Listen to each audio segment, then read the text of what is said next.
దేవుని నామానికి వందనాలు.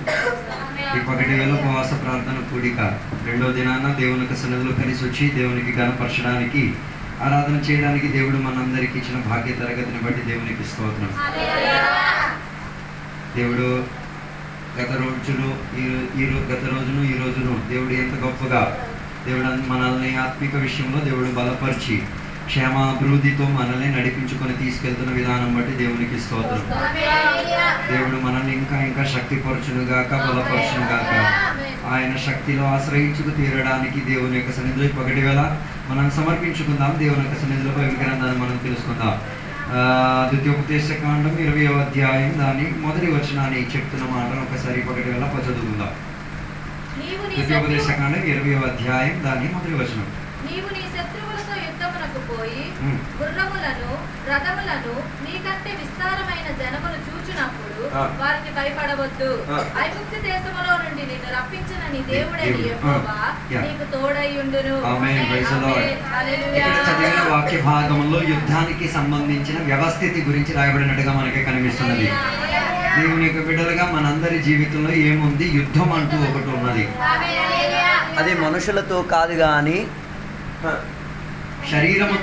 శరీరముతోనే చేసేదే కానీ మనుషుల మీద ప్రయోగం చేసే యుద్ధాలు కావు. అది దేవుని యొక్క బిడ్డలుగా మనం ఏం చేసుకోవాలి? అర్థం చేసుకు తీరాలి. యుద్ధానికి చెందిన వ్యవస్థితిలో దేవుని యొక్క బిడ్డలు ఎప్పుడు ఏం చేయాలి? ఆత్మీయతలో దానిలో పోరాడడానికి ప్రయత్నం చేసి తీరాలి. శారీరకంగా ఉన్న యుద్ధాన్ని మనం ప్రోత్సహించట్లేదు. చాలా మంది దేవుని బిడ్డలు తప్పుగా అనుకుని శారీరకంగా యుద్ధం చేయడానికి ఏం చేస్తున్నారు? ప్రయత్నాలు చేసి తీరుతున్నారు. మన యుద్ధము శారీరకమైన ప్రణాళికలో ఉన్నది కాదు కానీ బదులుగా ఆత్మీక ప్రయాణములో ఉన్న యుద్ధం అని దేవుని యొక్క బిడ్డలు ఏం చేసుకు తీరాలి? అర్థం చేసుకోవాలి, తెలుసుకు తీరాలి.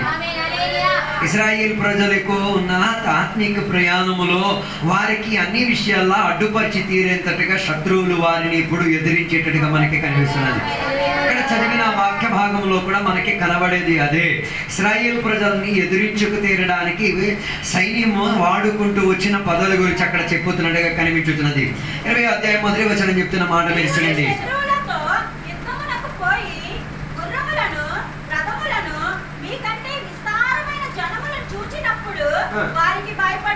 ప్రజలు ఇక్కడే చెప్పాలి. యుద్ధానికి వెళ్ళిన దేవుని యొక్క బిడ్డలు చూసే భయపడిపోయేది.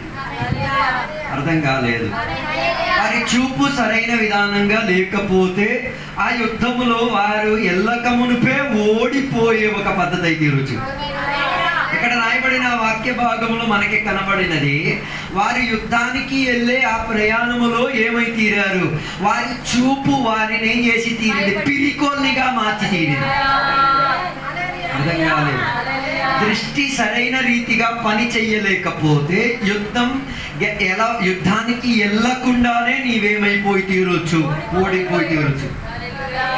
ఇక్కడ వాళ్ళు ఓడిపోవడానికి ఉన్న కారణం రెండు కారణాలు. ఏంటిది? ఆ యుద్ధములో వారు చూచినది ఒకటి గుర్రాలు, రెండోది రథాలు, మూడోదిగా అక్కడ వారికి కనబడినది విస్తారమైన ఒక జనం. ఈ మూడు కారణాలు వారి దృష్టిని ఏం చేసి తీరింది? ఆ లోపరుచుకొని వెళ్ళి తీరింది. ఈరోజు దేవుని బిడ్డల యొక్క దృష్టి కూడా ఇదే వాటిలో పనిచేస్తున్నది. వారేం చూస్తున్నారో వాటిని నమ్మి తీరేంతటిగా వారి కంటికి ఏమి కనబడుతున్నదో దాని ప్రకారంగానే వారు యుద్ధాన్ని ప్రారంభించేది. దేనిని నీవు చూస్తున్నావో దాని ద్వారానే నువ్వు యుద్ధం చేసేది. ఆలోచించండి. ఎదిరించడానికి వచ్చిన సైన్యానికి ఈ మూడు శక్తులు వచ్చేసి తీరితే ఏది? ఒకటి గుర్రం, రెండోది రథం, మూడోదిగా ప్రజాబలం, మనుషుల యొక్క శక్తితో వచ్చి తీరితే నువ్వేం చేసుకోగలిగి తీరేది? వాళ్ళ పద్ధతిలో నువ్వు కూడా పారిపోయి తీరేది. ఇలాగే దేవుని యొక్క బిడ్డలు కూడా వారి ఆత్మీక ప్రయాణములో ఓడిపోయి తీరేది, పారిపోయి తీరేది. కారణం ఏంటిది? వారు చూచేది దేవుని పట్ల కాదు. ఈరోజు కూడా నీకు అడుగుతున్నాము, నువ్వు ఎవరిని చూచి ఆత్మీకతలో పరిగెడుతున్నావు? నువ్వు ఎవరిని ఆధారపడి ఈ పద్ధతులన్నీ చేస్తున్నావు? నువ్వు ఎవరిని చూచి ఈ పద్ధతులన్నీ చేసేది? నిజముగా దేవునినేనా లేక ఏదైనా చూసి? ఒకసారి పరిశోధించుకో. దేవుని బిడ్డలు కూడా కొందరు దేవుని చూచి కాదు ఆరాధన చేసేది. అర్థం కాలేదనుకుంటా. దేవునిని చూసి కాదు దేవుని సన్నిధిలో మహిమపరిచేది, దేవునిని చూసి కాదు వాక్యం ఆలకించేది, దేవునిని చూసి కాదు దేవుని యొక్క సన్నిధిలో ఏం చేసేది, సమయం గడిపి తీరేది. అదేదో ఏదో ఏదో అలవాట క్రమంగా చేసుకొని వెళ్ళిపోతున్నారు. ఊహించండి, సర్వశక్తివంతుడైన దేవుడు మన మధ్యలో ఉన్నాడు. ఆయనని ఆరాధించేటప్పుడు ఆయన ఎంత శక్తివంతుడు అన్నది అర్థం చేసుకోగలిగి తీరితే ఆరాధన చేసినప్పుడు కాస్త భయపడతాడు. అందుకే మన ఆరాధనలో ఏం లేదు, భయం లేదు. మనమంతా ఏదో కాలక్షేపం కింద మనం చేస్తున్నాం. అది కాదు, అర్థం చేసుకోండి. తెలుసుకోవాల్సిన విషయము, అగ్ని జ్వాలల వంటి కళ్ళు కలిగిన వాడు, ఒకరిని దేవుడు మాట్లాడగలిగిన దేవుడు, సామర్థ్యం శక్తిని ఇప్పించుకోగలిగిన దేవుడు వారి మధ్యలో ఉన్నాడని అర్థం చేసుకొని దేవుని ఆరాధన చేసే దాంట్లో ఉన్న ఆ ఆరాధన ప్రత్యేకత చెందేది, అది వ్యత్యాసం చెందేది. అందుకే నేను చెప్పడానికి వచ్చే ఒక కారణము, ఆరాధన దేవునికి యొక్క సన్నిధిలో ఆత్మీక యుద్ధం చేసిన దేవుని వారి చూపు ఎల్లప్పుడూ దేని మీద ఉండి తీరాలి, దేవుని మీద ఉండి తీరాలి. దేవునిని భయపడే ఒక సిద్ధాంతమే వారి జీవితంలో ముందుకు కొనసాగడానికి బలాన్ని ఇచ్చి తీరేది.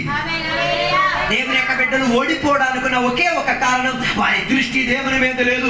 రెండోది, వారి దృష్టి వారిని ఏం చేసి తీరింది, భయపెట్టి తీరేంతటిగా, పిరికివానిగా మారి తీరేంతటిగా ఉన్న ఒక స్థాయిలోకి తీసుకువెళ్ళిన కారణముగా శత్రువు నీ మీద దాడి చెయ్యక మునిపే శత్రువుని చూచే దేవుని బిడ్డలు ఏమైపోయారు, ఓడిపోయే ఒక పద్ధతిలోకి వెళ్ళిపోయారు. దాని అర్థం ఇంకా యుద్ధం కూడా చేయలేదు, యుద్ధానికి వెళ్ళం కాదు, ఇంకా యుద్ధం చేయలేదు కూడా. ఏం వాడలేదు, కత్తులు వాడలేదు, కడారాలు వాడలేదు, వారు ధరించిన కవచాలు ఏమి వాడకుండానే ఓడిపోయే దగ్గర ఒక స్థాయిని ఆలోచించండి. ఏం చేయకుండా ఏ యుద్ధోపకరణాలు వాడకుండానే ఆ సైన్యాన్ని ఒకసారి ఊహించండి, ఏం ఉపయోగించలేదు. అలాగైతే ఆ సైన్యం ఏ రీతిగా గెలుపు సాధించుకోగలిగి తీరేది. అలాగైతే ఈరోజు నీవు కూడా అదే పద్ధతిలో వెళ్తున్నావంటే అలా పిరికి వారు అవ్వడానికి కాదు, దేవుడిని తోడై తీరింది. అలాగుండి తీరడానికి కాదు, దేవుడు నేను యుద్ధానికి సిద్ధపరిచి తీరింది.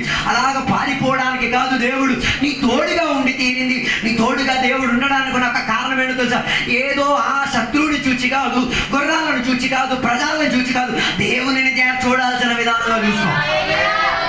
దేవుని బిడ్డలకున్న లోటమి ఏంటో తెలుసా, దేవుని చూడాల్సిన విధానంగా ఏం చేయలేదు. నేను ఇక్కడికి మీరు దేవుని అలా చూసాను.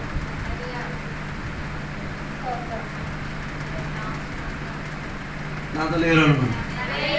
కొందరు దేవుని ఒక బొమ్మలాగా చూసుకున్నారు, కొందరు దేవుని ఒక మ్యాజిషియన్ లాగా చూసుకున్నారు, కొందరు దేవుని ఒక మనిషిగా చూసుకున్నారు. హలో, ఆయన అలా కాదు, ఆయన సర్వాంతరంగములను ఎరిగిన వాడు, ఆయన సర్వశక్తివంతి కలిగిన వాడు, ఆయన ఎన్న చోట్ల అన్ని చోట్ల ఉండగలిగిన వాడు. ఆయన చేసిన పద్ధతులు మన తలంపులు అర్థం చేసుకోలేనిది, వివరించలేనిది, అర్థం చేసుకోలేనిది. మన 250 గ్రాముల మెదడుకి ఏం కాదు, దేవుని గురించి ఉన్న సిద్ధాంతాలు అర్థం కాదు. మన మెదడుకి ఆలోచనకి మించిన వాడు ఆయన. అలాగైతే అలాంటి ఒకడు నీ తోడుగా ఉన్నాడు, నీతో కలిసి నడుచుచున్నాడు. ఆయన నీకు ఇమ్మానుయేలు అయి ఉన్నాడు, ఆయన నీకు రక్షణ ధ్వజమై ఉన్నాడు, ఆయన నీకు విడుదల కర్త అయి ఉన్నాడు, ఆయన నీ చేతితో ఉండి యుద్ధం చేయగలిగిన వాడు.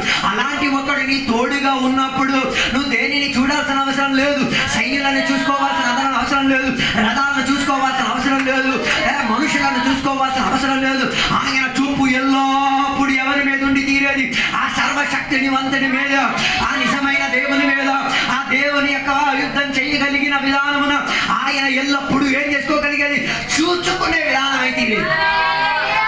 అందుకే దేవుని బిడ్డల యొక్క దృష్టి ఎక్కడొచ్చి తీరాలి, దేవుని మీదకి వచ్చి తీరాలి. దేవుని చూచి ఒక భయం వచ్చి తీరాలి, దేవుని చూచి దేవునికి ఆరాధన చేసి ఒక భయం వచ్చి. అర్థం కాలేదు అంటే దాని అర్థం, ఆరాధనలో చూడాల్సిన విధానంగా దేవుని చూచి పద్ధతులు కరెక్ట్ లేకపోతే ఆటోమేటిక్ చావైపోద్దన్న భయం ఉండాలి. అందుకే కదా కరెంట్ ఎక్కడ ఉంది, కరెంట్ ఉంది అని తెలిసి కూడా నేను వెళ్ళి ఏం చేయట్లేదు, ముట్టట్లేదు, తాకట్లేదు. ముట్టండి, అప్పుడే తెలిసి. కానీ అదే కరెంటుని నీవు చెప్పులు వేసుకుంటూ పద్ధతి కలిగే క్రమం గ్లౌజ్ వేసుకుంటూ తాకితే ఏమైతుంది, దాని ప్రభావం నీ శరీరం మీద అంత దాడి చేసి తీరదు. అలాగైతే యుద్ధం గెలవాలి అంటే నీ చూపు ఎవరి మీద ఉండి తీరాలి, దేవుని మీద ఉండి తీరాలి. ఆయన యందు నీవు బలం పొంది తీరాలి, ఆయన యందు నీవు ధైర్యం పొంది తీరాలి, ఆయన దగ్గర నుంచి నీవు ధైర్యంగా ప్రోత్సాహం పొంది తీరాలి. అలాగైతే నీకు వచ్చేది ఒక భయం. అది ఏ భయము? శత్రువులని ఓడించే, శత్రువులను కాళ్ళ కింద తొక్కే, శత్రువుల వ్యతిరేకంగా యుద్ధం చేయగలిగే ఒక ప్రణాళికలో ఉండేటట్టుగా ఉన్న ఒక చూపు చర్య మారిపోతుంది. అలాగైతే యుద్ధానికి వెళ్ళే ముందు నీ చూపు మారాలి. నీ లోపల దేవుని పట్ల ఒక భయం ఉండి తీరాలి, దేవుని మీద ఆసక్తి ఉండి తీరాలి, దేవుని మీద ఆనుకునే ఒక సత్తా ఉండి తీరాలి. అలాగైతే నీవేమై తీరొచ్చు? గెలుపు సాధించుకొని వెళ్ళి తీరొచ్చు. చాలా మంది దేవుని బిడ్డల యొక్క చూపు కరెక్ట్ కాదు. లోతు భార్యలాగేనే చూపేమో ముందుకి, పరిగెట్టేదేమో ముందుకి, ఆలోచనలన్నీ ఎక్కడున్నాయి? వెనకాతలు లాగుతున్నాయి, పరుగెడుతున్నది. ఆలోచించి అలా పరిగెట్టిన వాడు ఎలా పరిగెడతాడో మీరు ఊహించండి. పరిగెట్టేదేమో ముందుకి, ఆలోచన ముందుకి కాదు కానీ వెనక్కామె ఏం చేస్తున్నది? లాగుతూ ఉన్నది. వీటి రెండింటి మధ్య ఈమెమైపోయి ఉంది? నలిగిపోయి ఉంది. కానీ వ్యవస్థత ఏంటో తెలుసా? వెనక్కి చూస్తే నీవేమైపోయి తీరుతావు? ఉప్పు స్తంభం అయిపోయి తీరుతావు అన్న హెచ్చరిక దొరికిన తర్వాత కూడా ఆమె పరుగును ఏం చేసుకోలేకపోయింది, ముందుకు పరిగెట్టించలేక తన చూపు ఏం కాలేదు. దేవుని మీద ఆనుకోకుండా, గురి మీద ఆనుకోకుండా, దేవుడు చూపించిన లక్ష్యం మీద ఆనుకోకుండా అడ్డత్రోవకి ఎవరికి పనికిరాని విధానంగా ఒక దిష్టి బొమ్మలా మారిపోయే ఒక పద్ధతిలో. అలాగైతే ఊహించండి, ఈ కాలంలో దేవుడు ఎక్కడెక్కడ దిష్టి బొమ్మలు అయిపోయారు.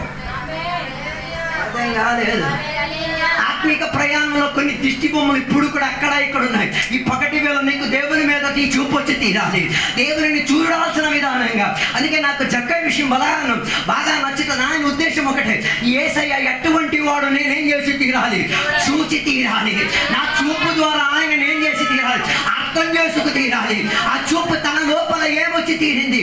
ఒక భయాన్ని తీసుకొచ్చి తీరింది. ఏంటా భయం? నేను డైరెక్ట్గా వేసే నీళ్ళు ఏం చేయలేను. మన ఫీలింగ్ అనుకోండి, డైరెక్ట్గా వేసే నీళ్ళు చెప్పండి. లేదా ఫ్రెండ్ లాగా నా ఫీలింగ్. హలో, ఆలోచించారా లేదా ఎప్పుడైనా? అన్న దేవుని మేడం వేసే ఇప్పుడు చూసేస్తాను, ఏడు చూసేసేది. ఆయన నీ కంటికి కనబడే ఒక బొమ్మ కాదు, ఆయన నీ కంటికి కనే ఒక పాత్ర కాదు, ఆయన నీ కంటికి కూడా అర్థం కాని విధానంగా ఉన్నవాడు. ఆయన ఏం చేయాలి? చూడాల్సిన విధానం దేవుని ఆత్మీక సిద్ధాంతములతో, దేవుడిచ్చిన ఆత్మిక వాక్య పరిహత్తులో ఆయనని చూచి తీరగలిగి తీరితే నీ లోపలకు వచ్చే ఒక భయం, అది నీకు దడ తీసుకొచ్చేది కాదు, అది నీకు ఏదే రీతిగా భయభ్రాంతిని తీసుకొచ్చేది కాదు, అది నీ లోపల ఒక భక్తి తీసుకొచ్చేది. ఆయనలో ఆనుకు తీరడానికి నిన్ను ఎదిరించుకొని వచ్చిన శత్రువులు ఏం చేసేది? గెలుపు సాధించి తీరడానికి. నాకు చెప్పుచున్న మాట మీరు చూడండి, దాని 20వ అధ్యాయం మొదటి వచనం.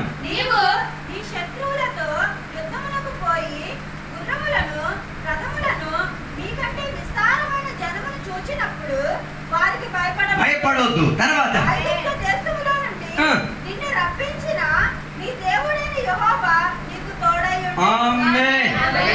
యుద్ధం గెలవాలంటే చూపు దేవుని మీద ఉండి తీరాలి. రెండోది, దేవుడు నా తోడున్నాడని అర్థం చేసుకోవాలి. అదో దేవుడు నీ తోడుంటే దేవుడు చేయాల్సినవన్నీ దేవునికి అనుకూల ప్రకారంగా చేసి తీరుతారు. ఒక వివాహ పంక్తిలో దేవుడు తోడుగా ఉంటే కొదువులు నింపగలిగిన దేవుడు. ఆ దేవుడు నీ తోడుగా ఉంటే నీ జీవితంలో ఎక్కడ కొదువు ఉండి తీరుతున్నదో అక్కడ ఒక నిండుబాటు ఏమై తీరొచ్చు? వ్యాపారించి తీరొచ్చు. అయ్యుండొచ్చు నువ్వు పిలిచిన ప్రజా సంఖ్య విపరీతంగా పెద్దగా అవ్వచ్చు, అనేకులకు నువ్వు పిలిచేవేమో, అనేకుల కొరకు నువ్వు సిద్ధపరిచేవేమో, కానీ వాటి ఏమీ కూడా నీకు సరిపడిపోలేని ఒక సందర్భమున దేవుడు నా తోడుగా ఉన్నాడు, దేవునికి నేను ఆహ్వానించాను నా జీవితంలో. అలాంటి ఒక మనస్తత్వం హృదయం అంగీకరించడానికి ప్రారంభించి తీరితే విడుదల జరగడానికి ఇంకేం అక్కర్లేదు, ఆయన విడుదల చేసే తీరుతాడు.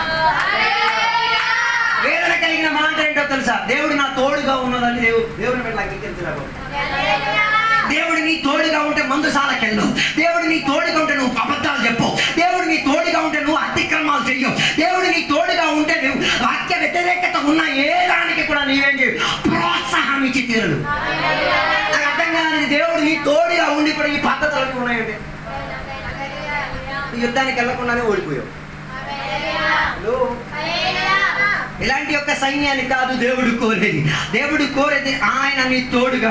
అందుకే బైబిల్ సెలవిచ్చిన మాట, తల్లి నిన్ను మరిచిన, తండ్రి నిన్ను విడిచిన, నేను నీ తోడుగా ఉన్నవాడిని, నీతో నడిచేవాడిని, నీకు సలహా ఇచ్చుకొని తీసుకెళ్ళేవాడిని. జరిగేది. దేవుడు మనుషులతో నడవడం అసాధ్యం, దేవుడు మనుషులతో ఉండడం అసాధ్యం. అలాంటి ఒక చర్యలో హానోకు చెప్పిన మాట, నేను దేవునితో కలిసి ఏం చేశాను, సమాసమముగా అడుగేసుకొని నడవగలిగి తీరే ఒక ఆత్మీక అనుబంధంలోకి వచ్చి తీరాడు, ఒక ఆత్మీక అభిషేకంలోకి వచ్చింది, ఒక ఆత్మీక ఎన్ని సంవత్సరాలు నడిచాడు? 300 సంవత్సరాలు. 300 సంవత్సరాలు నడిచాడు. భార్య, పిల్లలు, సంతానం, ఆస్తి, అంత ఐశ్వర్యం అన్నీ ఉన్నాయి. ఇవన్నీ ఉన్నా కూడా దేవునితో నడవగలిగాడు. హలో, అదేంటి అనుబంధమో తెలియదు. హలో, ఈ పగటి వేళ నీ నడవడికని ఒక్కసారి పరిశోధించుకో. నువ్వు నడిచేది ఎవరితో తెలుసా? సర్వశక్తివంతుడైన దేవునితో, నీ అంతరంగములను ఎరిగిన దేవునితో, నీ హృదయ స్పందనని అర్థం చేసుకున్న దేవునితో, నేను సృష్టించిన దేవునితో నువ్వు నడిచేది. ఆయనకు తగిన స్టాండర్డ్కి, ఆయనకు తగిన యోగ్యతకి, ఆయనకున్న అర్హతకి, ఆయనకున్న పరిమితి ప్రకారంగా దేవుని బిడ్డలు జీవించడానికి ఉన్న ప్రవణత ఉండాలి. అలా లేకపోతేనే భయం వచ్చింది. ఆలోచించండి, దేవుడు నీ తోడుగా ఉండి కూడా నువ్వు శత్రువుని చూస్తున్నావు అంటే దాని బాధ. దేవుడు నీ తోడు ఉండి కూడా ఎవరిని చూస్తున్నావు? కులాన్ని చూస్తున్నావు. దేవుడు నీ తోడు ఉండి కూడా వాక్య వ్యతిరేకతను చూస్తున్నాడు. దేవుడు నీ తోడు ఉండి కూడా అన్యాయాలను చూస్తావు. అలాగైతే మరి దేవుడు నీ తోడుండి ఏమి ప్రయోజనం? అది ఓడిపోయే ఒక పద్ధతి. అందుకే పగటి వేళ దేవుని బిడ్డలు చేయాల్సిన ఒక పద్ధతి, నీ చూపు ఏమై ఉండి తీరాలి? దేవుని మీద ఉండి తీరాలి. నీ ఆశ్రయం దేవుని దగ్గర నుంచి ఉండి తీరాలి. ఆయనే నా బండ, ఆయనే నా శైలం, ఆయనే నా కోట, ఆయనే నాకు ధ్వజమై ఉన్నాడు. ఆయన నా తోడుగా ఉంటే సైన్యం కాదు కానీ, రథాలు కాదు కానీ, మానసిక పదం కాదు కానీ, ఎవరెదిరించుకొని వచ్చి తీరినా నా గెలుపుకున్న ప్రయాణం దేవుడు నా చేత జరిపించుకు తీరుతాడు. నీకు అలా ఆశలు లేకపోతే ఉన్న చోట్ల అలాగే జీవితాన్ని కొనసాగించుకో. నాకు దాంట్లో లక్ష్యమేం లేదు. అందుకే నేను చెప్పడానికి వచ్చిన ఒకే ఒక ఉద్దేశం, నీవు తోడుగా దేవుడు ఉన్నాడన్నది ఏం చేసుకో, అర్థం చేసుకోగలిగే ఒక ఆత్మిక స్థితిగతి.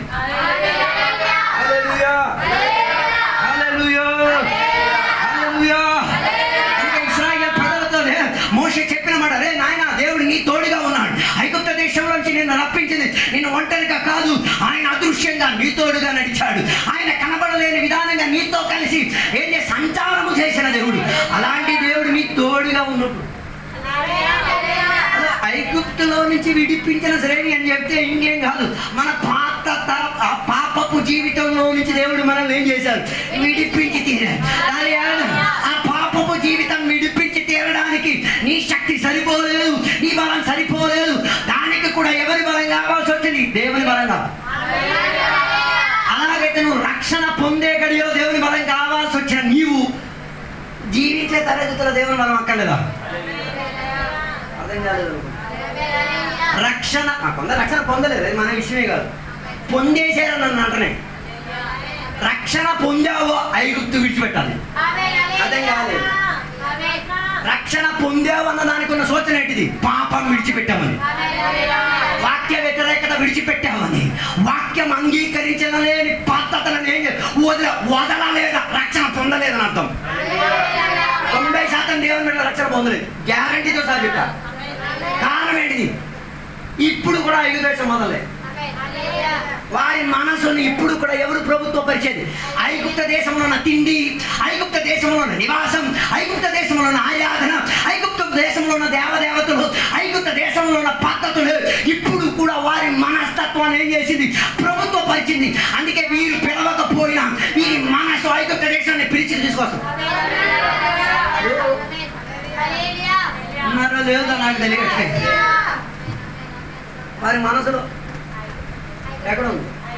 మన దాంట్లో కూడా అంతే కదా, మన మనసు ఎక్కడ ఉంది?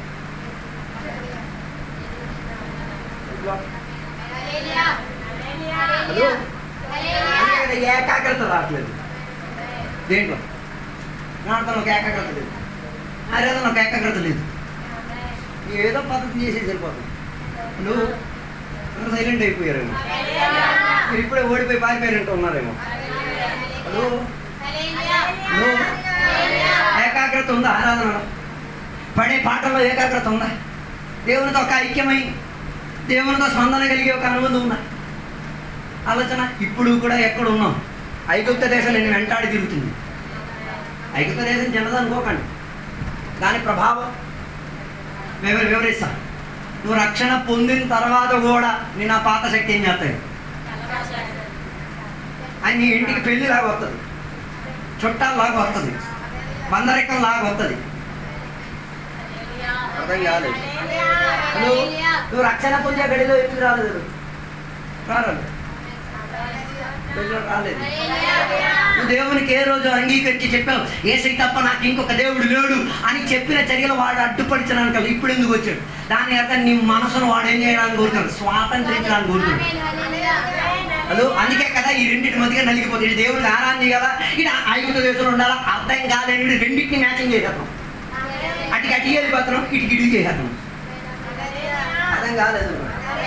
అటు తగ్గినం వస్తే ఆడికి వెళ్ళి తినేస్తున్నాం, ఈ ఆరాధన కూడా వచ్చి నటించేస్తాం. అక్కడ ఎక్కడ నపుంసక క్రైస్తవ జీవితం, అటు పురుషుడా కాదు, ఇటు ఆడదా అది కాదు, అటు ఇటు కాని జీవితం. హలో, అందుకే మనసు ఏం చేయలేకపోతుంది, నిర్ణయించలేకపోతుంది. ఇది వాక్య వ్యతిరేకత, ఇది నా దేవుడు సహించలేదు, ఇది నేను చేసే దేవుడు నా తోడున్నాడు, ఇది ఇలా చేస్తే నా ఆత్మిక ప్రయాణం ఓడిపోయేదని అర్థం చేసి వదిలేస్తాను. మనం రెండింటినీ కలిపేస్తున్నాం. ఏంటి రెండింటిని? ఐగుప్తు దేశాన్ని క్రైస్తవ జీవితాన్ని ఏం చేస్తున్నాం? ఎలా? హలో హలో, నువ్వు ఐగుప్త దేశం విడిచిపెట్టావంటే ఐగుప్త దేశంలో ఉన్న బార్బర్ కూడా నీ ఇంటికి రాడు. మన దుద్దేలా కత్తిరించేది అర్థం కాలేదు. నువ్వు ఏదైనా నమ్మితే బార్బర్లు కూడా రావు ఏం చేయడానికి. అప్పుడేం చేస్తావు? ఏ స్కూల్లో నీకు జాయినింగ్ ఎవరు, ఏ రీతిగా నీకే సుఖపడడానికి అవకాశం అయినా కూడా దేవుడు నీ తోడుగా ఉన్నాడని అర్థం చేసుకో. అయినా కూడా వాటిలో దేవుడు నీకు సహాయపడిన వాడు. పెంతెకోస్తు సంఘానికి ఉన్న గొప్పతనం ఏంటో తెలుసా? పెద్ద గోడ గదులు లేకపోయినా నేల మీద కూర్చొని దేవునికి చెట్లు బొట్ల కావాలి కూర్చొని దేవునికి ఆరాధన చేసే చర్యలు. ఇప్పుడు 4 గోడ వచ్చేసిన ఒక్కొక్కడికి ఎంత బలుపు వచ్చేసిందో. లేకపోతే ఏం రాదు, ఆరాధన చెమట చొక్క రాదు. మరి ఏం ప్రయాసపడ్డావు? రాలేదు. పని చేసే దానికమ్మ చెమటలు గారేస్తాం, నీళ్ళు లేగేస్తామని చేస్తాం. ఆరాధనలో మాత్రమే చెమట కూడా కాదు, ఓ రీతికి అక్కడ శరీరం ఏ రీతి కాదు, ఏ రీతి కలిగేటట్టుగా ఉన్న కదిలింపు లేని ప్రణాళికలు. హలో, నీ పాత స్థాయిని ఒకసారి ఆలోచించుకో. ఎలాంటి ఖర్చులుండేది? పేడ ఖర్చుల మీద కూర్చొని ముళ్ళున్న రోడ్డు పక్కన కూర్చొని దేవునికి ఆరాధన చేసే చర్య నుంచి వచ్చిన నీవు 4 గోడల మధ్య వచ్చేసరికి నీ ఆరాధన అంతే కదా. 31వ తారీఖు మన ఆరాధన కూడా అలాగే కదా. చర్చి లోపల దూకుడు, చర్చి బయటికి వెళ్తే సువార్తకి వెళ్ళిపోతే ఇలా నిలబడిపోతారు. ఓ హల్లెలూయా రాదు, ఒక అభిషేకం రాదు, ఒక అన్య భాష రాదు, పిచ్చోలు అనుకోరు. అదే బాబు అక్కడే నీకు ప్రదర్శన చూపించి తీరాలి. అలా ప్రజలు నిన్ను గుర్తించేది నీ స్వభావాన్ని చూచే, నీ పద్ధతులను చూచే, నీ ఆరాధనను చూచే. ఓకే, వాళ్ళు నేను కించపడతారా? హల్లెలూయా గ్రూప్ చెప్పని గుర్తించేది నిన్ను. హల్లెలూయా అంటే పరలోకానికి చెందిన శబ్దం, పరలోకంలో వాడిన ప్రయోగం, పరలోకంలో దేవునికి గణపరచడానికి ఉన్న పద్ధతి. అదే నీవు పలికి ఆడి పోల్చుకోగలిగితే దానికి నువ్వెందుకు సిగ్గుపడతావు? అని నేను హల్లెలూయా గ్రూప్ అంటాడు, చప్పట్ల కూట అంటాడు, దొరిలిన గ్రూప్ అన్నని నాయన అలా చెప్పేటప్పుడు నీకు అర్థమైంది తోడుగా దేవుడు నీతో ఉన్నాడని. ఇదేం లేదనుకో, ఆడితో ఉన్నాడు నీతో కూడా ఉన్నాడు. అర్థం కాలేదు. ఏం లేదనుకో, ఆడితే ఎవడు ఉన్నాడు? నీతో కూడా ఆడే ఉన్నాడు. హలో, దేవుడు నీ తోడుగా ఉంటే నీ శత్రువులకి గుర్తొచ్చి తిరుగుతుంది, నిన్ను ఎదురించిన సైన్యానికి గుర్తొచ్చి తిరుగు. నాయనో ఆడు చూపుతో మనల్ని చూచాడు కానీ ఆడు తోడుగున్న వాడిని నేను చూస్తే, ఆయన తోడు ఉండబట్టి ఆయన పద్ధతులను నేను చూస్తే నాయనో దేవుడు ఆయనతో ఉన్నాడు, ఆయన దేవుడితో ఉన్నాడు, వారిని ఎదిరించగలిగి తీరేంత స్తోమత మనకి లేదు అన్నది శత్రువు మనల్ని చూశారు. అందుకే నీ ఆరాధనలో కనబడాలి దేవుడు నీ తోడున్నాడు. ముష్టి ఆరాధనలో మారి ఆరాధించే విధానం వచ్చి తీరాలి. ముష్టి అంటే చెప్పమ్మా అదే ముష్టి. నేను అటు ముష్టి ఇస్తుంటే నువ్వు ఇటు ముష్టి ఇస్తున్నావు. ముష్టి ఆరాధన ఆపి నిజారాధన పలుకు. హలో, వాక్యం నిన్ను తాకితే, వాక్యం నిన్ను గాయపరిస్తే, వాక్యం నీ హృదయాన్ని కొల్లబొడిస్తే స్పందని దొర్లేస్తావో, సప్పట్లు కొట్టేసి ఇస్తావో, తూకేసి ఇస్తావో, దిష్టి బొమ్మల మాత్రం మాకేవద్దు. అవి ముష్టి ఆరాధనది. హల్లెలూయా. దేవుడు నీ తోడుండితే నీ శరీరం కదిలిద్ది. దేవుడు నీ తోడుండితే నీ పెదవులు కదిలిద్ది. దేవుడు నీ తోడుంటే పునాదులు కదిలిద్ది. దేవుడు నీ తోడుంటే గది నిండిపోతలలో. తోడుంటేనే ఇంత ఛాలెంజ్ అయితే మన దేవుడు తోడుకొని ఏం లేదు, కదిలింపడదు. మనం అన్ని ఆరాధనగా సప్పట్లు, ఆరాధన వరకు మన సప్పట్లు ఏమైపోయింది, సీమితం అయిపోయింది, పరిమితి అయిపోయింది. అర్థం కావడానికి అర్థం లేదు. హల్లెలూయా, హల్లెలూయా. మీరు నాతో స్పందించలేకపోయినా నాకేం ప్రయోజనం? నా వాక్యానికి, దేవుని వాక్యానికి కొన్ని శక్తి ఉంది. నువ్వు స్పందించలేకపోతే స్పందించాల్సిన దేవుడు పరలోక స్పందించాడు. I don't care. నేను పలికే వాక్యం మా ఇంటి సొత్తు కాదు. నేను పలికే వాక్యం జీవం కలిగిన వాక్యం. దానికి నీ జీవం కలిగిన దానికి జీవం ఇచ్చి తీరడానికి మన శక్తి ఉంది. హలో, దేవుడు నీ తోడున్నాడని నీ శరీరం స్పందించాలి, నీ ప్రాణం స్పందించాలి, నీ ఆత్మ స్పందించి తీరాలి. అలా వెళ్ళలేదు అనుకో, ఈజిప్ట్కి బ్యాక్ అయిపోయావు. అయ్యగారు అలా చెప్తారులే, నేను చెప్పట్లేదు, నో ప్రాబ్లం. అమ్మా, నువ్వు ఈజిప్ట్లో ఉన్నావు, నువ్వు ఐగుప్తులో ఉన్నావు, ఏసైని విడిచిపెట్టేశావు, నీ రక్షణ నువ్వే నష్టం చేసేసావు. నష్టమైన దానిని తిరిగి సంపాదించడం ఈజీయా? రోజులుగా చూసుకోండి.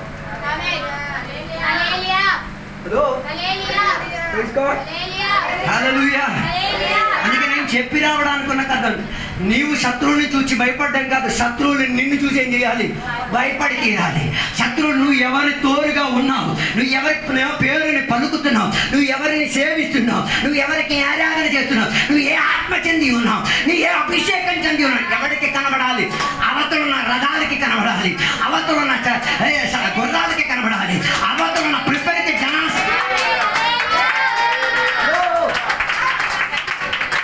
కనబడలేదు.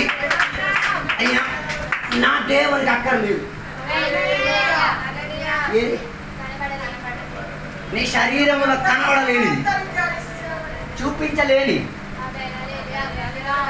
వద్దు, అది పద్ధతి కాదు. నువ్వు ఐగుప్తులో ఉన్న మాత్రం, ఒకవేళ ఈరోజు నువ్వు ఐగుప్తులో ఉంటే తిరిగి వచ్చాయి. నీ మనసు, శరీరం, ప్రాణం, ఆత్మ ఏమై తీరాలి?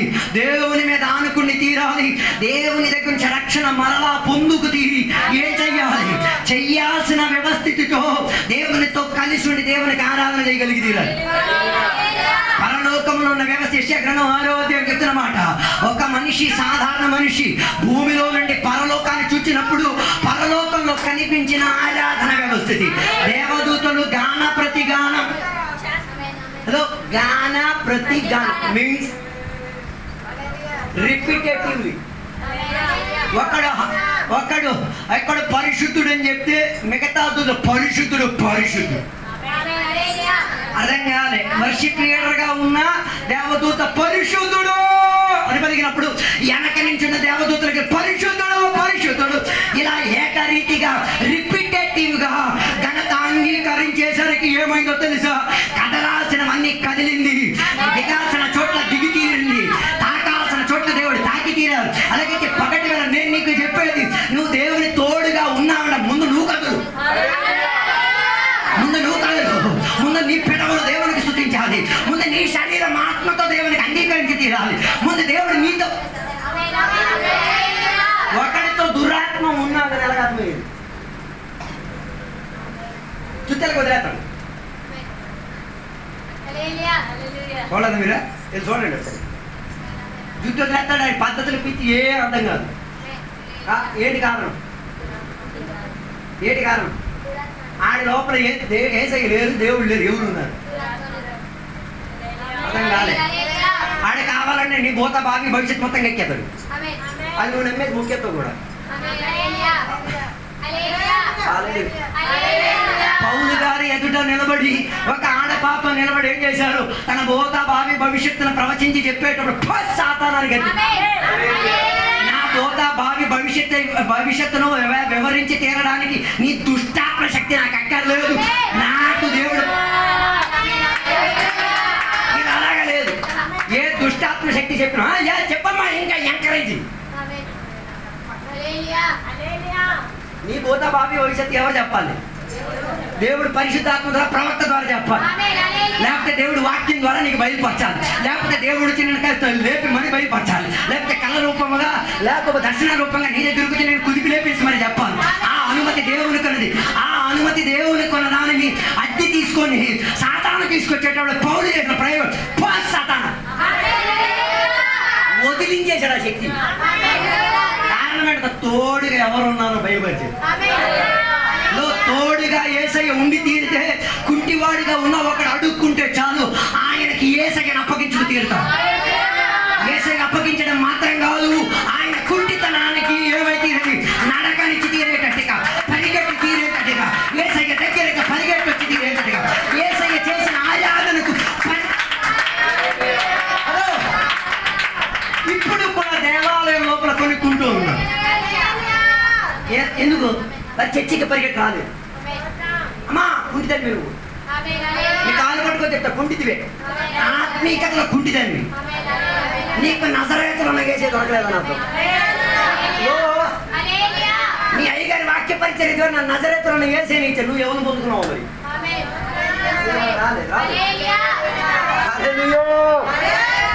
ఈ సుందరమైన దేవాలయం దగ్గర కూర్చుని కుంటోడికి అప్పటి వరకు నజరేతులు ఉన్న యేసు ఎవరో తెలియదు. ఒక పదముగా ఇద్దరు కలిసి ఒకే ఐక్యతతో ప్రార్థనకు బయలుదేరిన ఇద్దరు సేవకులు కలిసి మా దగ్గర వెండి బంగారాలు లేదు కానీ దానికి మించిన ఒకడు మా చేతిలో ఉన్నాడు, ఆయన నీకు నేను పరిచయం. ఇది చెప్పడం చెయ్యు తెగ్గడం ఆయన కాళ్ళకు బలవంతి చేయడం, ఆయన ఈల లోపలున్న ఆ దైవ శక్తి ఆయన లోపలికి ఏం చేసి తీరింది, వ్యాపరించి తీరింది, కుంటితనం మారింది. బైబిల్ చెప్పేది ఉన్న చోట్ల లేకిచ్చి నిలబడి గెంతులాడి, దాని అర్థం దేవుడు నీ తోడుగా ఉంటే గెంతులాడాలి. ఆడట్లేకపోతే ప్యాకేజీ వేరే.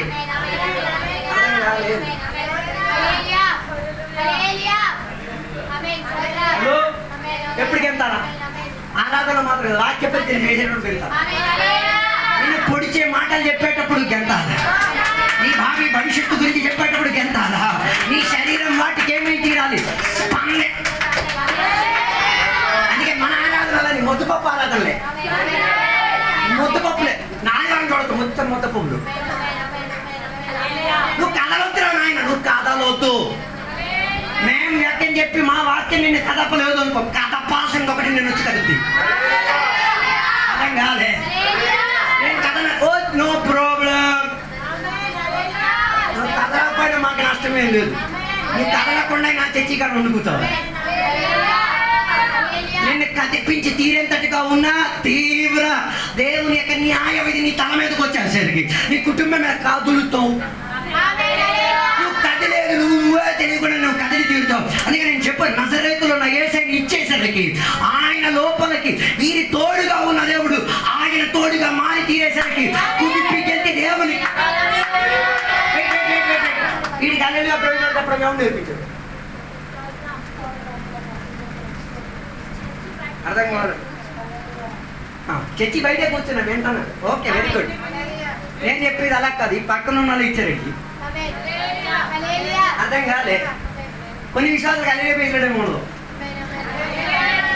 అని మనం అప్పుడు సెకండ్ క్వార్టర్లో అనుకుంటా వాళ్ళు చర్చికి వచ్చిన సెకండ్ క్వార్టర్ అల్లెలుగా పేసడేమో ఉండదు. దేవునికి వందనాలు గంటలు ఏమి ఉండదు. అమ్మా సెకండ్ క్వార్టర్ నువ్వు మాంత్రిక శక్తి మా మీద పనిచేయదు. నువ్వు మౌనంగా కూర్చున్న దృష్టికోణంలో నాకేం ప్రాబ్లం, నీ శక్తి నా మీద పనిచేయదు. కారణం ఏంటో తెలుసా? నువ్వు మౌనంగా కూర్చున్నాను, నేను గట్టిగా దేవుని శాస్త్రం ఆరాధన చేసుకుంటా, నేను పరలోకాన్ని తిప్పి ఆరాధన చేసుకుంటా. మౌనారాధనకి శక్తారాధనకి తేడా ఉంది.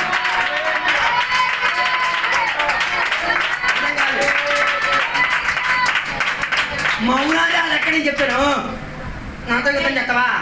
నేను గట్టి ఆరాధన చేసి నీతో యుద్ధం చేస్తా చెప్పలేదు.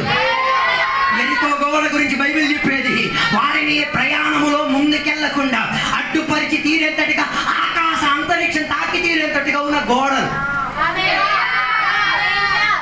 ఒక వ్యాఖ్యానం చెప్తున్నది, ఇటుకలు కూడా నిలబడి దేవుని మమ్మల్ని దాకెళ్తావా? ఇటుకలు కూడా అంత గర్వం ఉంది. ఎందుకు కట్టినోడికి అంత గర్వం అవ్వండి, మరి ఇటుకలు కూడా అంతం కాలేదు.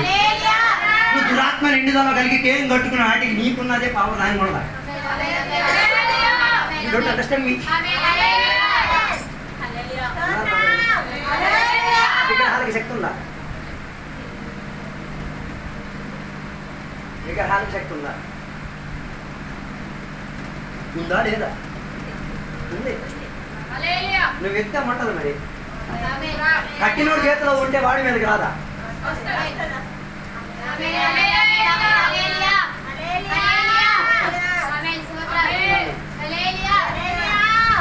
నాలో గర్వం ఉందో అనుకో, నేను ఈ వాచ్ని తయారు చేశాను అనుకో, ఈ వాచ్లో కూడా ఏమంటది ఆటోమేటిక్ ఇదే వేసుకున్నాడు, గర్వించేసుకుంటాడు.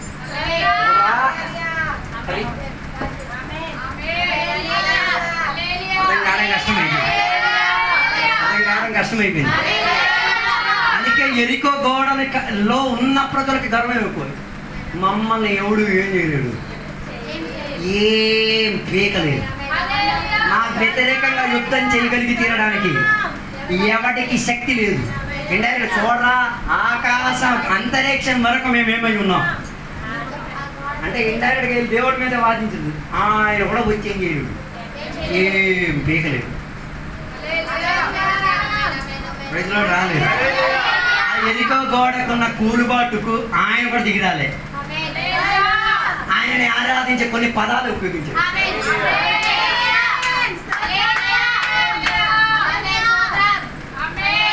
అర్థం కాలేదు అనుకోండి. నువ్వు సెకండ్ కాండ్రులాగా మౌనంగా ఉండి నువ్వు నీ పని చేసుకో. నేను పెదవులతో దేవునికి స్తోత్రం చెప్పేసి నేను నా శక్తిని చూపిస్తాను. ఏదో ఒకటి మాత్రం గొట్టు ఓడబెట్టుకొని పరిగెట్టే చూడు. అయితే నేను పరిగెట్టచ్చు,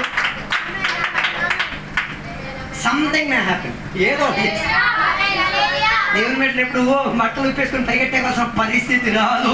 సాతానికి ఆ పద్ధతి వచ్చి ఆయన స్టార్టింగ్ నుంచి అలాగే పరిగెడుతున్నాడు.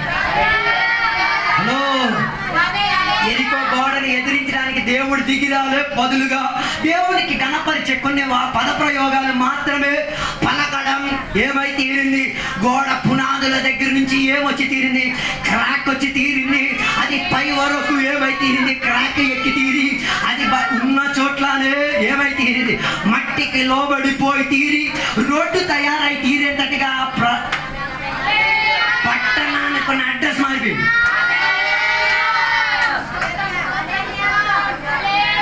ఒక స్తోత్రానికి ఎంత శక్తి ఉంది.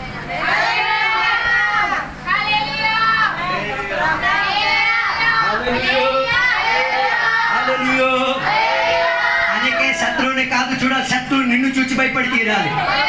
ఆలోచించండి, ఏ గోడ మీద నిలబడి అహంకారముతో మమ్మల్ని ఎవడు తాకేది లేదు, ఇలా నిలబడిన క్రాక్ వచ్చడం ప్రారంభం. ఓరన్నాయో ఇదేంటిరా బాబు, మేము ఉన్న చోట్ల ఏమై తీరేది? కదిలిపోయి తీరేది. ఇదేంటిదా అని తెలుసుకునే లోపల ఏమై తీరారు? వేదన కలిగిన చర్య ఏంటో తెలుసా? తెలుసుకోవాల్సిన అవసరం లేదు, తెలుసుకోవాల్సిన దాన్ని తెలుసుకో. రక్షణ పొందుకోవాల్సిన గడియలో రక్షణ పొందేసుకో. బాప్తిసం పొందాల్సిన గడియలో బాప్తిసం పొందేసుకో. ఆత్మశక్తి పొందాల్సిన గడియలో ఆత్మశక్తి. లేకపోతే ఎప్పుడు భూకంపం వస్తుందో తెలియదు, ఎప్పుడు ఉన్న చోట కదిలిపోతుందో తెలియదు, ఎప్పుడు నాశనం అవుతుందో తెలియదు.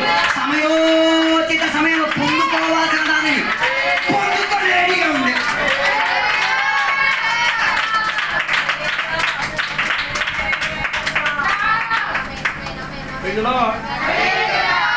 ఎవరు వాదించుకోనున్నారో ఆ శక్తి ఇప్పుడు ఏమై తీరింది? వారి కళ్ళ ముందుగానే సమభూమిగా మారి వారికి నడి చెల్లి తీరడానుకున్న ఒక త్రోవగా ఏమై తీరింది? ఒక నగరం మారి తీరింది.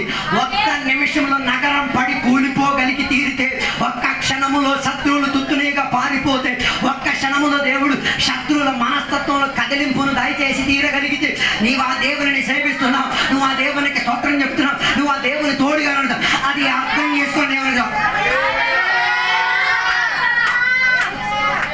అందుకే నిత్యం స్తోత్రం చెప్పాలని చెప్పి, నిత్యం అన్య భాషలో పూర్ణులు అవ్వాలని చెప్పి, నిత్యం వాక్యముతో నిండుబాట్లు కలిగి ఉండాలని చెప్పేది, నిత్యం సంఘంతో కలిపి ఉండాలి అని చెప్పేది, నిత్యం సంఘ కాపారితో ఏముంది ఏకం ఉండాలని చెప్పి. లేకపోతే ఏమవుతుంది? ఐగుప్త దేశపు సిద్ధాంతం నీ నెత్తి మీద వస్తాయి. ఏది బైబిల్ నిషేధిస్తున్నావు దాన్ని విగ్రహారాధనగా నువ్వు సాధించావు. హలో హలో అది చేసేసిన తర్వాత మనకు భయం అంతే కదా. ముందు మనకు భయం. అది మన ఆరాధన రాకపోయినా డైరెక్ట్గా లోన్ దూరుకొచ్చేది. గుండె దగ్గర మెచ్చుకోవాలి. పిచ్చి పనులన్నీ చేసేసి ఎవరైనా లోపల దూరుకొచ్చాక ఏ భయం.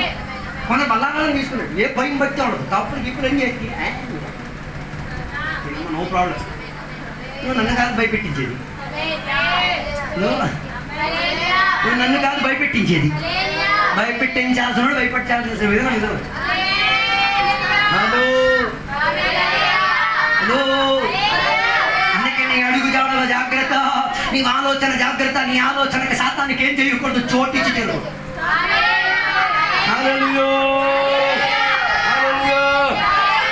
ద్వితీయోపదేశకాండం 1వ అధ్యాయం 21వ వచనం చెప్తున్న మాట మీరు చూడండి.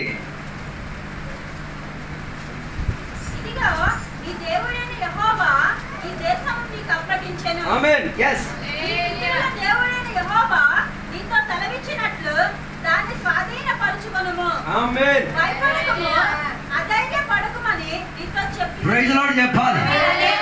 అక్కడ దేవుని యొక్క వాక్యం చెప్తున్న మాట మీరు చూసారా? ఒకసారి 21వ వచనం.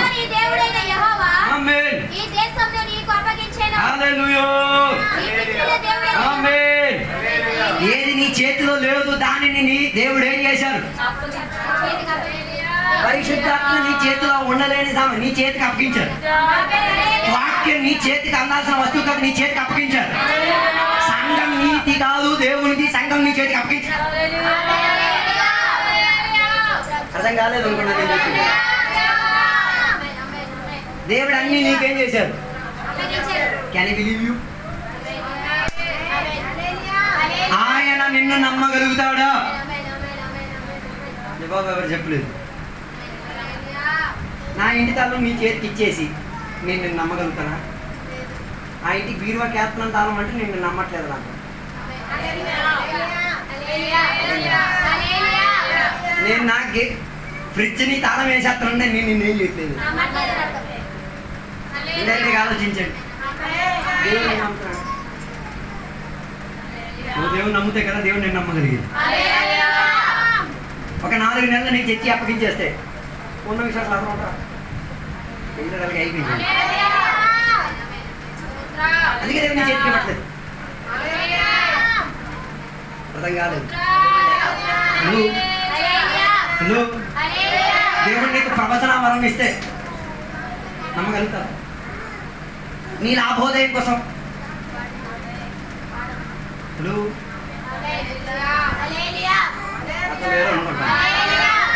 దేవుడి రాజ్యాన్ని నీ చేతికి ఇస్తే ఎనీ ట్రస్ట్ సైలెంట్ అయిపోయి మన ప్రాంతంలో కూడా అలాగే దేవ ఇలాంటివి ఏం మాకు చెప్పొద్దు. నేనేం చేయను. నమ్మకత్వాన్ని చూపించలేదు. హలో హలో నమ్మకం కలిగిన బలేదాసుడా అనే ఒక పిలుపు వినబడాలంటే నీ నమ్మకత్వాన్ని ఏం చేయాలి? దేవుడు నీకు 100 ఇస్తే 100కి 100 నీవేమిచ్చి తీరాలి? నమ్మకత్వం ఇచ్చి తీరాలి. నమ్మకత్వం చూపించేదలగా నువ్వు ఎక్కడెక్కడ ఏం ఖర్చు పెట్టావు ఎవరికి చెప్పాలా? హలో నాతో లేరు అనుకుంటా. యుద్ధానికి బయలుదేరిన వారిని దేవుడు ఏం చేయలేకపోతున్నారు, ఏవి అప్పగించలేకపోతున్నారు. అందుకే దేవుడు యెహోషువతో చెప్పిన మాట, కనబడుతున్న పట్టణాలన్నీ నీ చేతికి ఏం చేసా. నేను ఆశా గురించి విన్నాం కదా.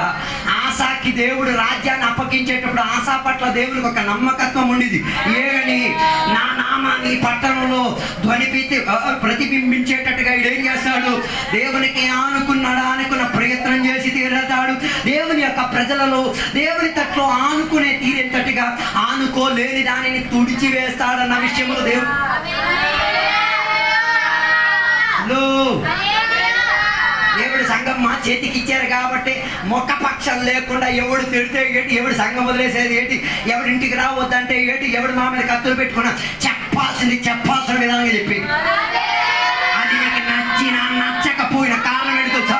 మాకు తెలుసు ఇది నాకు అప్పగింపబడిన బాధ్యత, దీనిని నేనే చేయాలి, సక్రియంగా నెరవేర్చాలి.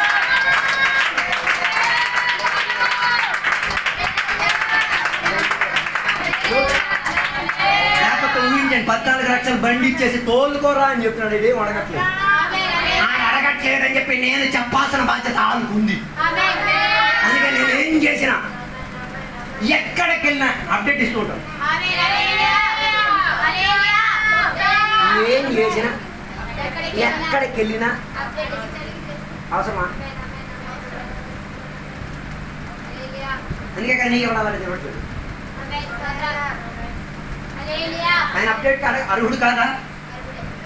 ఏం చేస్తున్నావు? ఆయన ఒక పని, నువ్వెందుకురా ఆంధ్రాకి వెళ్ళు, ట్రైన్కి వెళ్ళొచ్చు కదా, చెప్తే ఉండిపోవడమే. హలో, అప్పుడు ఊహించండి, ఇచ్చిన దానికన్నా ఈ రికార్డులు ఇవ్వడమే బాధ ఎక్కువ. అందుకే మనమే ఎవరు బాబు తీసుకెళ్ళి వెళ్ళిపో. అదేంటి నమ్మకద్రోహం, రాలేదు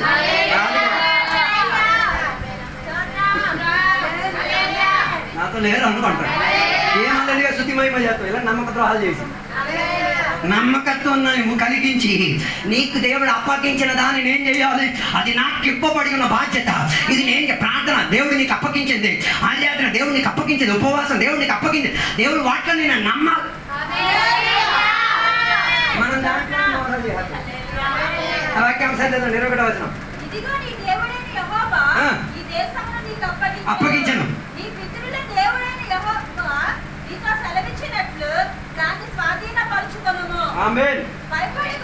అంటే ఆ రాజ్యం ఇంకా ఆయన చేతికి రాలేనప్పుడే దేవుడు ఆయనకి ఏం వాగ్దానం ఇస్తున్నాడు? ఆ దేశం నేను ఇచ్చేసాను. తర్వాత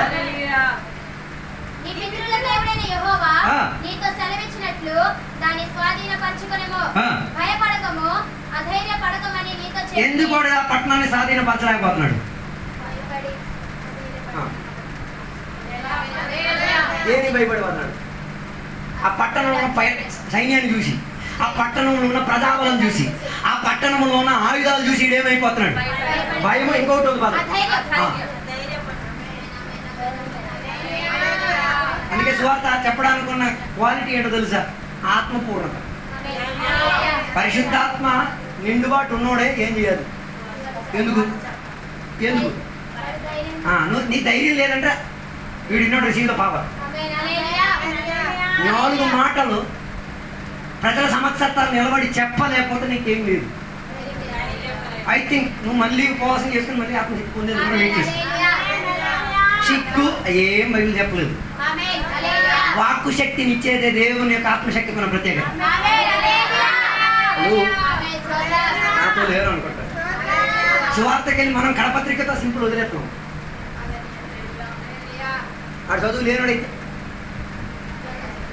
మనం పెద్ద ఆర్భటంగా ఆనందించేస్తాము. కడపత్రిక ఇచ్చేసాము, మనం చదువు లేని వాడే. ఏసై నిన్ను బాగు చేస్తాడు, ఏసై నిన్ను సొంతపరుస్తాడు, ఏసైకి తప్ప ఇంకొక దేవుడు ఒక్క పదమే చెప్పాలంటే మనల్ని పాట మార్చుకోరు. పురికాత్మ నాలోన వ్యాపించి మౌనం చేసింది. అలో మార్చండి పద్ధతులు. ఆత్మశక్తి నీకు ఇచ్చినది దేనికో తెలుసా? అందరికి చెప్పడానికి. తప్పు చేసినోడుగా నాయన ఇది తప్పు,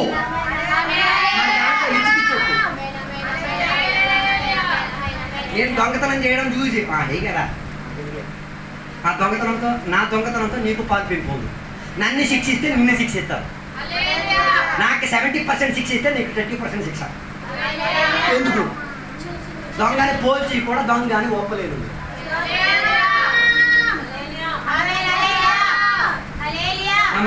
ముగించాలని హలో నాతో కలిసి నేను అనుకుంటా, నాతో కలిసి హలో తప్పితం చేస్తే తప్పితం చేసావని చెప్పగలిగడానికి ఆత్మశక్తి నీకు ఇవ్వబడింది. నిజం చెప్పడానికి నీకు ఆత్మశక్తినిచ్చింది. లేకపోతే అలా దూకి ఆరాధన చేయడానికి కాదు. మనం దానికన్నా ఒదిగి చెప్పను. నిజం చెప్పాలి, ముఖం చూసి చెప్పాలి. నువ్వు రావద్దురా చర్చికి, నీ సమాధికి నేనే వస్తాను. అని నేను కొట్టడానికి వస్తాను. కొట్టని ఎందుకు కొట్టదు? సమాధి అయినంత వరకే కదా కొట్టి, దాని తర్వాత కొట్టుగా. చెప్పలేదు. అందుకే మనం కొందరికి చేత డైరెక్ట్ మొఖం చూసి నాయన గొయ్యి రెడీ చేసేసుకో, 6 అడుగుల బాక్స్కి నేనే వస్తాను. ఏ ఆత్మశక్తి నీ చేతికి అప్పగించితే ఉన్న భయం పోతుంది. హలో, భయము రెండోది ఏంటిది? ధైర్యం లేకపోవడం. దేవుని మీదకి ఏం లేదు. ఒక ప్రార్థన చేయమండి. ఈ కులిపికి మీకేం నాశనం చేసిందో బైబిల్ పదం. కులిపికి మీకేం నాశనం చేసింది? ఇక్కడ కూర్చోసి కొడగొడ కులిపిటి ఏమైనా భయపెట్టిందని. హల్లెలూయా, హల్లెలూయా. ప్రజలు నిన్న ఏమైనా భయపెట్టారా? మరెందుకు భయపడటం? ధైర్యంతో మనం నిలబడాలి. ఆ పిలికాత్మను ఏం చేయాలి? ధైర్య ప్రోత్సాహాలతో ఏం చేయాలి? ఎదిరించి తీరగలిగితే దేవుని పద్ధతిని పని చేయగలిగితే ఫస్ట్ నిలబడించగా మాకు పిలుకుండేది, మాకు భయపడింది. కానీ దాన్ని నేను చేసి తీరాం. గెలుపు సాధించే ప్రయాణంలో ఉపయోగించి తీరాం కాబట్టి సిగ్గుపోయింది. అందుకే ఏ వీధి సంత కడ కూడా నిలబడి మైకున్నా లేకపోయినా కంటదని మనకు అనగలేదు. బాక్స్ లేకపోతే విక్రమపురం నుండి పాటలు రావు. లేకపోతే మనకు కదా బాక్స్ లేకపోతే సౌండ్ ఎంత తగ్గిపోతుంది. సువార్తకి వెళ్ళాడే 3 పడతారు. ఎవరు చెప్తున్నారు? హల్లెలూయా, హల్లెలూయా, హల్లెలూయా.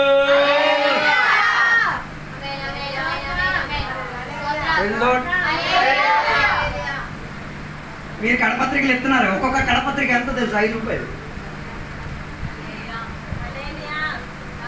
కొట్టించిన నాకు ఏమన్నా కారణం ఏంటో తెలుసా? ఎన్ని రోజుల్లో నేను దాచుకొని పెట్టుకుని నడుపుతుంది. 15 రూపాయలు ఇచ్చి నేను 1000 కాపీలు కొట్టించాను. మీరు కొట్టించేటప్పుడు దాని వేదం మీకు తెలుస్తుంది. ఒక్కొక్కటి చక్రం మనకు అవ్వదు. మా గుండె పగిలేదు. 5 రూపాయలు ఉంటుంది.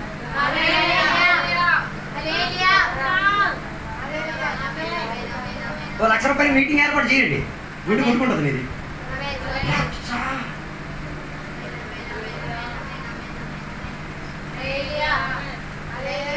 తిరిగి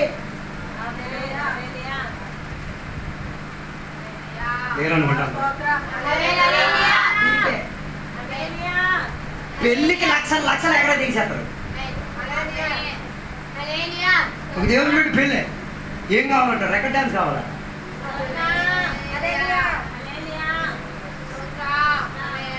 ఇంకేం పేరు? అదే కదా పేరు. పెళ్లి తండ్రి కుమార పరిశుద్ధాత్మ నామమున ఈ రెండు వారిని దంపతులు ఇది ఉచ్చరించి భోజనం చేసి వెళ్ళిపోయేసరికి మొత్తం చెరి మారిపోయింది. ఇది గొప్ప రబ్బో తెలియట్లేదు. హలో, ఆ వివాహం దేవుడు నీ చేతికి అప్పగించి నీ నమ్మకత్వం చూస్తున్నాడు. వధువుని దేవుడు నీ చేతికి అప్పగించి ఆయనని నీ కుటుంబం నుంచి నమ్మకత్వం చూస్తున్నాడు. ఏమని? ఈ అత్తమ్మ నమ్మకస్తురాలేనా? ఈ మామ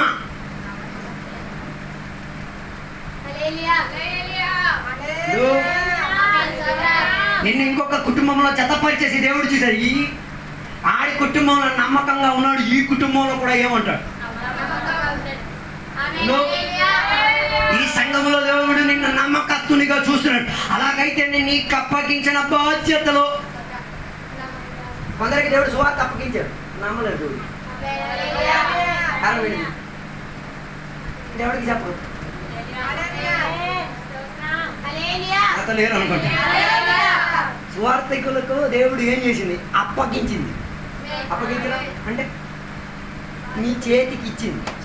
ఓకే, నువ్వు ఎందరికి చెప్పావో ఎందరికి దేవుని దగ్గర తీసుకొని దాని లెక్క ఎవరు చూసుకుంటాడు? నువ్వు చూసుకొని దేవుడు చూసుకోవాలి. అర్థం కాలేదు? హల్లెలూయా చెప్పింది అతను లేరు అనుకుంటా. అందుకే దేవుని బిడ్డలకి ఇప్పుడు ఏం వ్యాపరించేసింది? భయం, అధైర్యం వ్యాపరించింది. కాబట్టి దేవుని పనిని ఏం చేస్తున్నాడు? నిర్లక్ష్యంగా.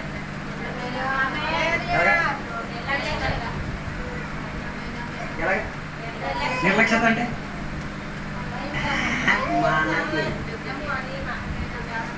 మనకి మనం ఏమైనా పుస్తరించింది? హలో, నేనేమైనా ప్రయాసపడ్డాను? హలో,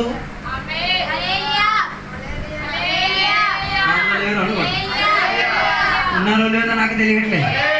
హలో, ఈరోజు వాటిని నిలగొట్టండి, ధైర్యం చూపించండి, అన్నిటికీ ధైర్యం చూపించండి. అన్నిట్లో మనకి ధైర్యం ఇచ్చేదే దేవుని ఆత్మశక్తికి ఉన్న ధైర్యం. పిరికి వాళ్ళుగా ఉన్న పేతురు తన కడమట్టి శిష్యులకు ధైర్యం ఇచ్చే ఆత్మశక్తి అది. అనేక బైబిల్ సెలవు పామరులు లెగిచి వాక్యం బోధించడం ప్రారంభించి తీరారు. పనికిరాని చదువు లేని దద్దమ్మల సంఘాలు స్థాపించి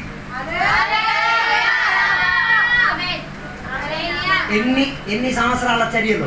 30 years, 30 సంవత్సరాల చర్యలు.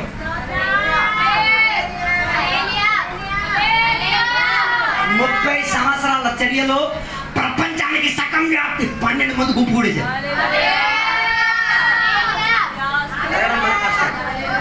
మన సంఘం స్టార్ట్ అయిపోయి 25 సంవత్సరాలు అయిపోయింది. ఇది 26వ సంవత్సరం. ఇప్పుడు కూడా ఎక్కడున్న గుంపే తప్ప ఇంకో గుంపు కనబట్లేదు. ఎక్కడో 80 మంది కూకొని అల్లెలుగా శుద్ధిమయమా తప్ప ఇంకో గుంపు స్టార్ట్ అవ్వట్లేదు. అర్థం కాలేదు అనుకున్నా.